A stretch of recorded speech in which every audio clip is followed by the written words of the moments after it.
ആദ്യം നക്ഷത്രപ്പുളി എടുത്ത് നന്നായി കഴുകി വയ്ക്കണം.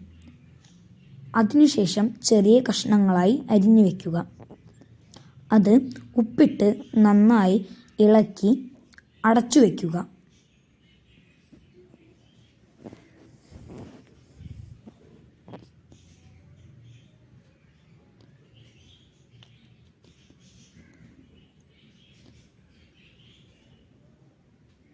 പിന്നീട് വെളുത്തുള്ളിയും ഇഞ്ചിയും അരിഞ്ഞു വയ്ക്കണം.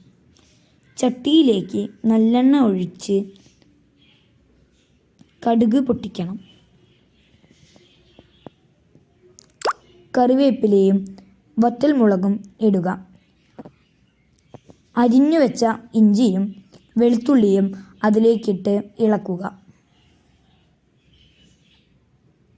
പിന്നെ നക്ഷത്രപ്പുളിയിലേക്ക് മുളക് പൊടിയും ഉലുവാപ്പൊടിയും കായപ്പൊടിയും മഞ്ഞൾപ്പൊടിയും ചേർത്ത് നന്നായി ഇളക്കുക.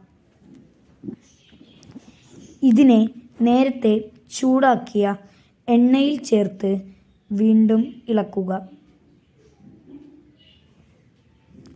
അവസാനം നന്നായി ഇളക്കി ചേർക്കുക. എനിക്കിഷ്ടപ്പെട്ടു. നിങ്ങൾക്കിഷ്ടപ്പെട്ടോ? നിങ്ങൾക്കിഷ്ടപ്പെട്ട സബ്സ്ക്രൈബും ഷെയറും ലൈക്കും ചെയ്യണേ.